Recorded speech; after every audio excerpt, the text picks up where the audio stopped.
عوف بن مالک قال قال رسول اللہ صلی اللہ علیہ وسلم اتانی آتم من عند ربی فخیرنی بین ان یدخل نصف امتی الجنۃ وبین الشفاعۃ فاخترت الشفاعۃ وہی لمن مات لا یشرک باللہ شیئا۔ حضرت عوف بن مالک رضی اللہ تعالیٰ عنہ سے روایت ہے، انہوں نے کہا کہ رسول اکرم صلی اللہ علیہ وسلم نے فرمایا کہ میرے رب کے پاس سے ایک آنے والا میرے پاس آیا۔ سرکار دو عالم صلی اللہ علیہ وسلم کی بارگاہ میں اللہ تبارک و تعالیٰ کی طرف سے ایک فرشتہ آیا اور اس نے کہا کہ آپ کو یا رسول اللہ صلی اللہ علیہ وسلم دو چیزوں کے درمیان اختیار دیا ہے کہ یا تو یہ پسند فرما لیں یا یہ پسند فرما لیں۔ اور وہ دو چیزیں کیا تھی؟ ایک تو یہ کہ آپ اپنی آدھی امت کو جنت میں داخل فرما دیں، آپ اپنی آدھی امت کو جنت میں داخل فرما دیں، ایک یہ اختیار دیا۔ وَبَيْنَ الشَّفَاعَةِ، اور شفاعت کے درمیان، مطلب یہ ہے کہ یا تو آپ کے لیے متعین کر دیا جاتا ہے کہ آپ اپنی آدھی امت کو جنت میں داخل فرما دیں، یا آپ کو یہ اختیار دیا جاتا ہے کہ آپ سفارش کر کے جس کو چاہیں جنت میں داخل فرما دیں۔ تو سرکار دو عالم صلی اللہ علیہ وسلم فرماتے ہیں کہ فاخترت الشفاعۃ، میں نے دونوں میں سے شفاعت کو اختیار کیا، اس لیے کہ وہاں پر ایک حد ہے، اس اختیار میں ایک حد تھی کہ صرف آدھی امت ہی جنت میں جائے، جبکہ شفاعت میں کوئی حد نہیں ہے، جس کو رسول اکرم صلی اللہ علیہ وسلم چاہیں جنت میں داخل فرما دے۔ لیکن سرکار دو عالم صلی اللہ علیہ وسلم نے فرمایا وَهِيَ لِمَنْ مَاتَ لَا يُشْرِكُ بِاللَّهِ شَيْئًا، یہ شفاعت اس کے لیے ہے جو کسی کو اللہ کا شریک نہ ٹھہرائے، مطلب یہ شفاعت مومنین کے لیے ہے۔ کوئی کافر، سرکار دو عالم صلی اللہ علیہ وسلم کی امت میں کافر و مشرک بھی تو ہیں، منافقین بھی ہیں، لیکن شفاعت رسول اکرم صلی اللہ علیہ وسلم کی یہ صرف اور صرف مومنین کے لیے ہوگی۔ تو اسی لیے فرمایا کہ یہ اس کے لیے ہے جو کسی چیز کو اللہ کا شریک نہ ٹھہرائے، اور کبھی شرک کا معنی کفر کیا جاتا ہے، اور یہاں کفر ہی مراد ہے کہ جو اللہ کا جو کفر نہ کرے، اور کفر یہ عام ہے شرک سے۔ دیکھیے ایک بندہ ہوتا ہے جو اللہ کے علاوہ کسی اور کی عبادت کرتا ہے، جیسے ہمارے وطن کے غیر مسلمین کہ وہ کئی خداؤں کو پوجتے ہیں، تو یہ ہوئے مشرک، یعنی اللہ کی عبادت میں کسی اور کو اس کا شریک ٹھہرانے والے۔ لیکن کفر یہ عام ہے، مشرک بھی کافر ہوتا ہے اور غیر مشرک بھی کافر ہوتا ہے، مشرک بھی کافر ہوتا ہے اور غیر مشرک بھی کافر ہوتا ہے، جیسے یہود و نصارہ، یہودی اور عیسائی۔ لیکن آج کے یہودی عیسائی تو مشرک ہیں، کیونکہ وہ کئی خداؤں کو مانتے ہیں، وہ بھی جیسے عیسائی 3 خداؤں کو مانتے ہیں۔ یہودیوں نے بھی اپنا وہ مذہب جو آسمان سے نازل ہوا تھا وہ نہ مانا، لیکن رسول اکرم صلی اللہ علیہ وسلم کے زمانے میں جو یہودی تھے وہ آسمانی کتابوں کو مانا کرتے تھے، آسمانی کتابوں کو مانا کرتے تھے، لیکن سرکار دو عالم صلی اللہ علیہ وسلم کی نبوت کا انکار کرتے تھے۔ تو دیکھیں یہ مشرک نہیں ہے لیکن یہ کافر ہیں۔ تو آقا صلی اللہ علیہ وسلم نے فرمایا کہ میری شفاعت جنت میں داخل ہونے کے لیے اسی کے لیے ہوگی جو ایمان کی حالت میں اس دنیا سے جائے گا۔ اللہ تبارک و تعالی ہمیں ایمان کی موت عطا فرمائے اور سرکار دو عالم صلی اللہ علیہ وسلم کی شفاعت کا حقدار قرار دے۔ وعن انس قال قال رسول اللہ صلی اللہ علیہ وسلم ان اللہ عز وجل وعدنی ان يدخل الجنت من امتی 400,000 بلا حساب۔ حضرت انس سے روایت ہے، انہوں نے کہا کہ رسول اکرم صلی اللہ علیہ وسلم نے فرمایا کہ اللہ تعالیٰ نے مجھ سے یہ وعدہ کر لیا ہے، اللہ تعالیٰ نے مجھ سے یہ وعدہ کر لیا ہے کہ وہ میری امت میں سے 4 لاکھ لوگوں کو بغیر حساب جنت میں داخل کرے گا۔ کتنے؟ 4 لاکھ کو بغیر حساب کے جنت میں داخل فرما دے گا، یہ اللہ نے وعدہ کیا ہے۔ پیارے اسلامی بھائیو، توجہ چاہوں گا، سرکار دو عالم صلی اللہ علیہ وسلم سے اللہ کا وعدہ، اور پھر آگے سرکار دو عالم صلی اللہ علیہ وسلم کا اختیار۔ فقال ابو بکر زدنا یا رسول اللہ علیہ الصلوۃ والسلام، حضرت ابو بکر صدیق رضی اللہ تعالیٰ عنہ وہاں موجود تھے جب آقا علیہ السلام نے یہ فرمایا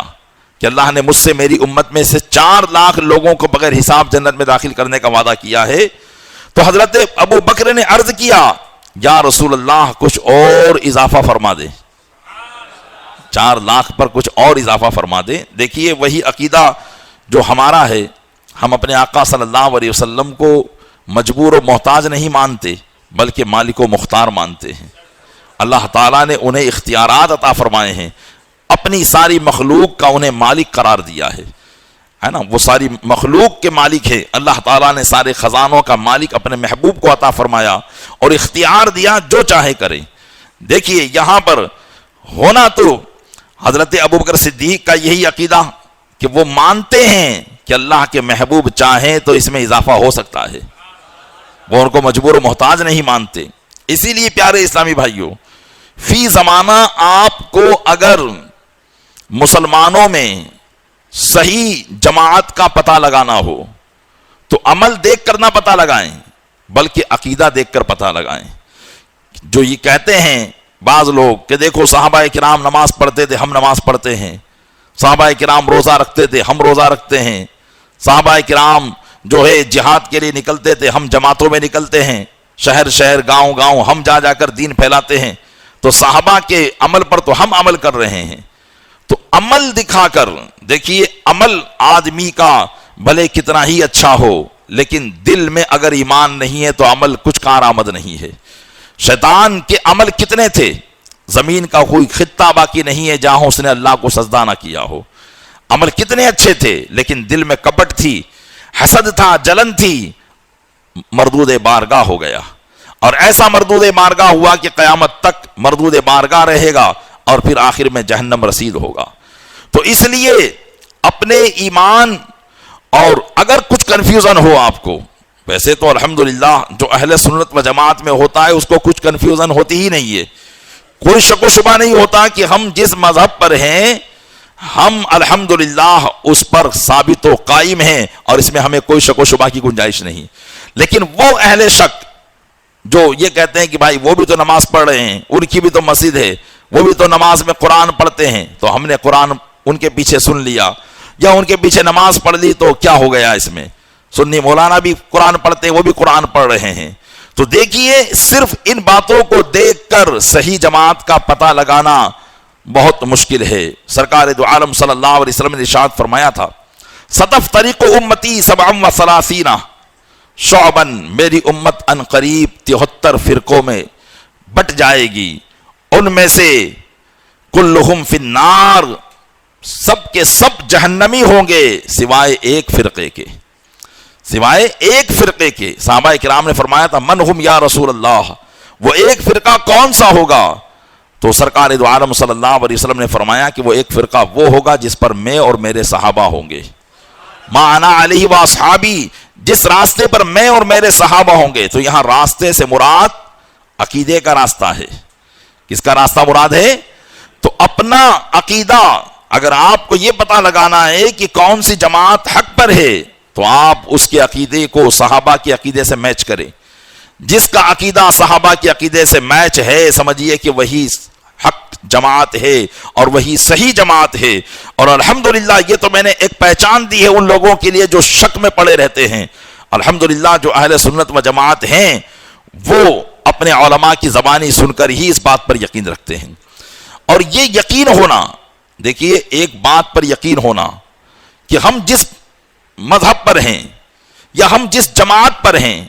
یا ہم جس فرقے میں ہیں، اس بات پر یقین ہونا یہ بھی ایمان کی ایک نشانی ہے، اس لیے کہ شک میں کون ہوتا ہے؟ مومن کہتے ہیں ایمان لانے والے کو، اور ایمان کا معنی ہوتا ہے یقین کرنا، دل سے مان لینا۔ تو جب اس کے دل میں شک ہو تو ظاہر سی بات ہے کہ وہ پکا مومن ہی نہ ہوا۔ قرآن کریم میں اللہ تبارک و تعالیٰ نے شک میں پڑے رہنا یا گمان میں پڑے رہنا یہ مومن کی پہچان نہیں بتائی ہے، بلکہ یہ پہچان ہے گمراہوں کی۔ فرمایا وَمِنْهُمْ أُمِّيُّونَ لَا يَعْلَمُونَ الْكِتَابَ إِلَّا أَمَانِيًّا وَإِنْهُمْ إِلَّا يَظُنُّونَ، اور ان میں سے کچھ وہ ہیں جو کتاب نہیں جانتے مگر آرزوئیں اور تمنائیں،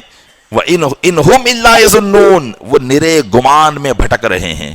وہ یعنی گمان کے اندر ہی ہے کہ کیا صحیح ہے کیا صحیح نہیں ہے، وہ گمان ہی میں بھٹک رہے ہیں۔ لیکن جو اہل حق ہیں وہ جس بات پر ڈٹے ہوئے ہیں وہ اس بات کو مانتے ہیں کہ جس پر میں ہوں وہی درست اور حق ہے۔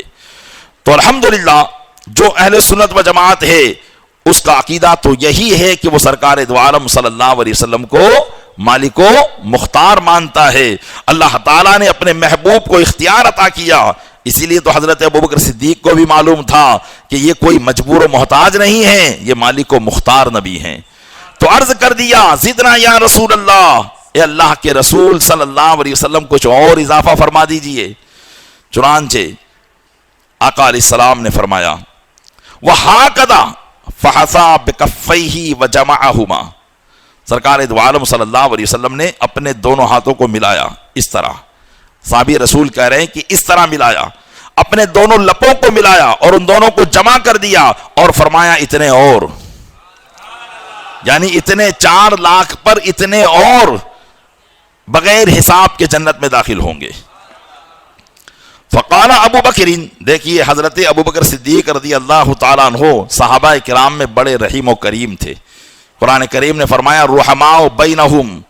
آپس میں نرم دل، فرماتے ہیں کہ صفت انہی کی ہے کہ بڑے رحیم تھے۔ چنانچہ تو انہوں نے عرض کیا یا رسول اللہ اور زیادہ کر دیجئے، ایک روایت میں ہے 2-3 مرتبہ آپ نے کہا، تو آقا علیہ السلام نے ہر مرتبہ حضرت ابوبکر صدیق کے عرض کرنے پر اپنے ہاتھوں کو ملایا اور کہا کہ اتنا اور، یعنی اتنے اور امتی بغیر حساب میں جنت میں جائیں گے۔ تو حضرت عمر نے فرمایا فقال عمر ان اللہ عز وجل، فقال عمر دعنا یا ابا بکر، حضرت عمر نے فرمایا کہ اے ابو بکر اب بس رہنے بھی دو، کتنا اضافہ کرواؤ گے؟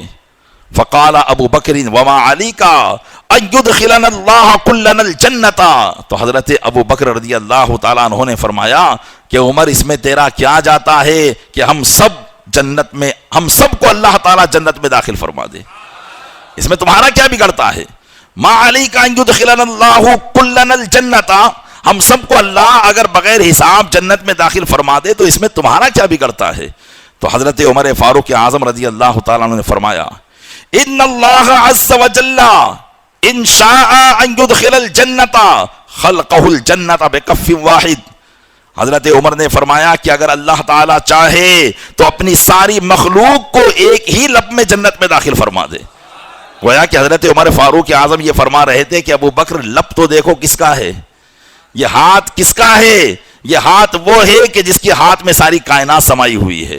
اللہ تبارک و تعالیٰ نے ان ہاتھوں میں ساری کائنات کو عطا فرما دیا، تو یہاں تو 3 لب ڈال دیے، یہاں ایک ہی لب میں اگر اللہ چاہے تو اپنے محبوب کے ایک ہی دھون میں سب کو جنت میں داخل فرما سکتا ہے۔ تو سرکار دو عالم صلی اللہ علیہ وسلم نے فرمایا، کیا فرمایا؟ فقال النبی صلی اللہ علیہ وسلم صدق عمر، حضرت میرے آقا صلی اللہ علیہ وسلم نے فرمایا کہ عمر نے سچ کہا ہے کہ اللہ چاہے تو ایک کف میں سب کو جنت میں داخل فرما دے۔ تو پیارے اسلامی بھائیو، یقیناً اس عقیدے پر گامزن ہو جائیے، یہی ایک مضبوط عقیدہ ہے